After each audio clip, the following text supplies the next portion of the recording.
عمر جو پہلے مارتے تھے غریبوں کو وہی فاروق امیر المومنین بنے، چہرے پہ نقاب پہنا، گلی سے گزر رہے، ایک بوڑھی اماں پریشان بیٹھی، عمر روک گئے، غلام سے کہنے لگی بوڑھی پریشان لگتی، حضور پوچھ لیتے، فرمایا اماں اندر آ جائے، اماں کہنے لگی جاؤ دوڑو اپنا کام کرو، کہ تیری مہربانی آنے دے، جب ضد کی تو کہنے لگی آ جاؤ، حضرت عمر اندر گئے، نقاب ہے چہرے، اماں کیوں پریشان ہو؟ کہنے لگی عمر سے بڑی شکایت،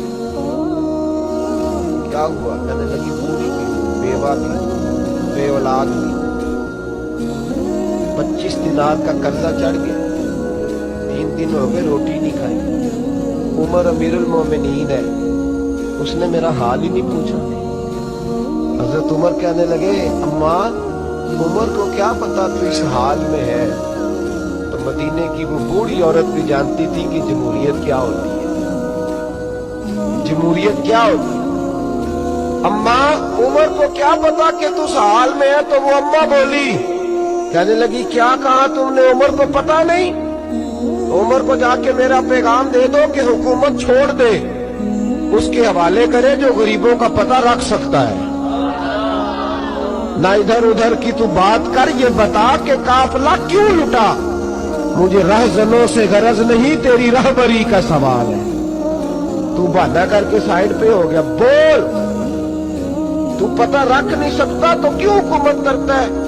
آپ کے غلام کہتے عمر دوڑ لگا کے باہر نکلے،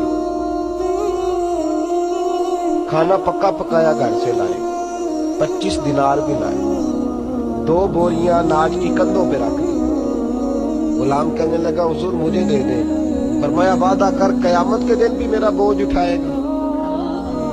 حضور میں نہیں اٹھا سکتا۔ عمر لائے، اس بوڑھی اماں کو 25 دینار دیے، 2-3 مہینے کا راشن دیا، کھانا کھلایا۔ یہاں تو جس کا 200-400 ووٹ ہو اسے ہے کوئی سردار چودھری پوچھ لے، غریبوں کو کون پوچھتا ہے؟ لیکن جب میلاد کا انقلاب آتا ہے پھر غریبوں کی عزت بڑھتی ہے۔ حضرت عمر اماں کے پیروں میں بیٹھ گئے، کہنے لگے اماں چل عمر کو میری خاطر معاف کر دے۔ اماں نے ایک لفظ کہا تو آپ کے غلام کہتے ہیں عمر کو اتنا روتے کبھی نہیں دیکھا جتنا عمر آج رو۔ اماں کہنے لگی میں کوئی نہیں معاف کروں، میں تو بوڑھی ہوں، کسی وقت بھی بلاوا آئے گا، جب میں مروں گی نا نبی پاک میری قبر میں آئیں گے تو میں عمر کی شکایت لگاؤں گا، میں کہوں گی محبوبہ میں غریب نہیں، مجبور، پریشان، آپ نے اس کی ڈیوٹی لگائی تھی، اس نے میرا حال نہیں پوچھا۔ آپ کے غلام کہتے عمر اس طرح روتے جیسے بچہ بلک کے روتا۔ کہنے لگے اماں اس طرح نہ کرنا، عمر بڑا کمزور ہے، بڑا کمزور، وہ یہ شکایت نہ لگانا، عمر بڑا ماڑا ہے، حضور کا سامنا نہیں کر سکے۔ اماں کہنے لگی نہیں، میرا دکھ ہی بڑا ہے، میں عمر کی شکایت لگاؤں گی۔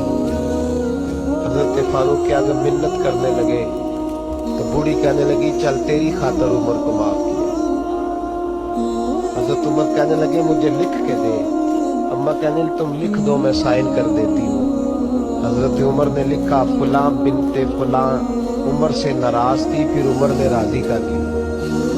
وہ اماں دستخط کرنے ہی لگی تھی کہ مولا علی شیر خدا آ گئے۔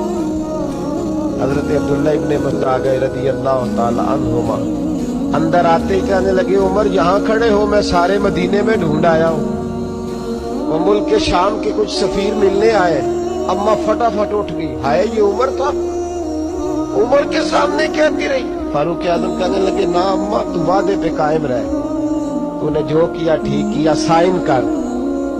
اماں نے دستخط کیے تو حضرت عمر حضرت مولا علی شیر خدا کرم اللہ تعالی وجہ الکریم کو خط دے کے کہنے لگے علی گواہ کے سائن آپ بھی کر، عبداللہ بطور گواہ تم بھی دستخط کر۔ جب سائن کر دیے تو حضرت عمر نے رکا لپیٹا اور حضرت علی کو دے کے کہنے لگے علی مجھے امید ہے میں تم سے پہلے دنیا سے چلا جاؤں، جب میں مر جاؤں تو یہ رکا میرے کفن میں رکھ دینا۔ میرے نبی نے اگر پوچھا عمر میری امت کا کیا کر کے آئے ہو